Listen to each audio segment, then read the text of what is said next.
শুধু তুমি, তোমার নামে হৃদয় লিখি। কবিতা 1। ভালোবাসি বলিনি কখনো, তোমার চোখে চোখ রাখার পরেও শুধু হেসে গেছি নীরবে।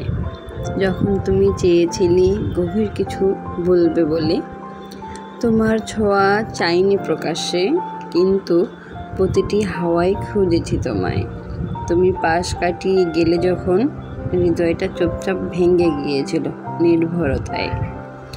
রোজ বিকেলে তোমার পথের ধারে অকারণে দাঁড়িয়ে থেকেছি কিছুক্ষণ। তুমি জানোনি, বুঝতেও পারোনি। তোমার হেঁটে যাওয়া শব্দটাই ছিল আমার গান, ছন্দ। ভালোবাসি বলিনি কখনো, তাই হয়তো তুমি বোঝোনি আজও। তবে যখন চাঁদটা একা জাগে, আমার ভালোবাসা তার আলোয় ঠিকরে পড়ে। তুমি যদি একদিন ফিরে দেখো, পেছনে দেখবে এক জোড়া চোখ অপেক্ষায় ছিল। না বলা সব কথাগুলো আজও কবিতা হয়ে বাঁচে, নীরব, নিঃশব্দ, নিঃশেষ হয়ে। আজও ভালোবাসি আমি, ভালোবাসা হয়নি বলা কখনো তোমাকে।